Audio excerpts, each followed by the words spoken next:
Pagmasdan ng larawan, sila ay mga halaman. Naaalala mo pa ba ang tawag sa kanila kapag pinag-uusapan ang food chain at ang food web? Tinatawag silang producers.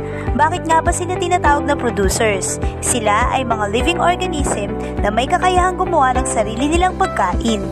Hindi sila dumidepende sa ibang living organism sa paggawa nila ng sariling enerhiya. Paano nga ba ang ganitong proseso? Anong mga pagkain ang kanilang ginagawa? Ang photosynthesis ay proseso kung saan ang light energy ay nagiging chemical energy sa form ng sugars.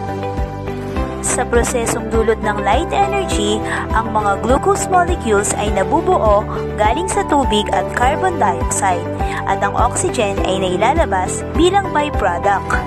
Ang mga glucose molecules na ito ang siyang nagbibigay sa mga organisms ng dalawang mahalagang pakinabang, ang energy at ang fixed organic carbon.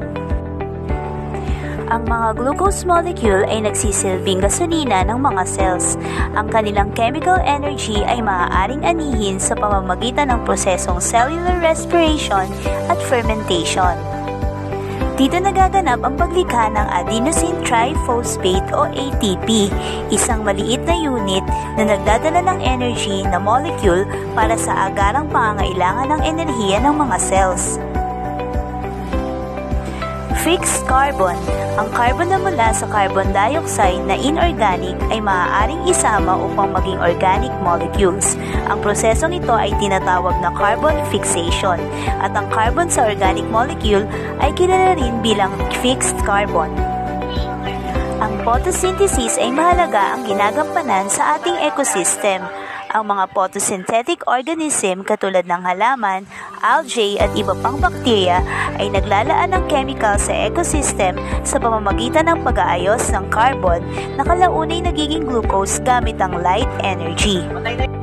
Dahil kaya nilang gumawa ng sariling pagkain gamit ang kanilang mga carbon at ang light energy ng araw, sila ay tinatawag na photoautotrophs.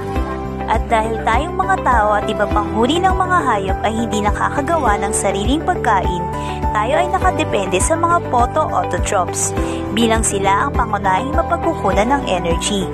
Dahil dyan, tayo ay tinatawag namang mga heterotrophs. Hindi tayo mabubuhay na wala ang photosynthesis at mga producers dahil ang enerhiyang ating ginagamit na mula sa kanila ay nakakatulong sa atin na magampanan ng ating gampanin sa ecosystem.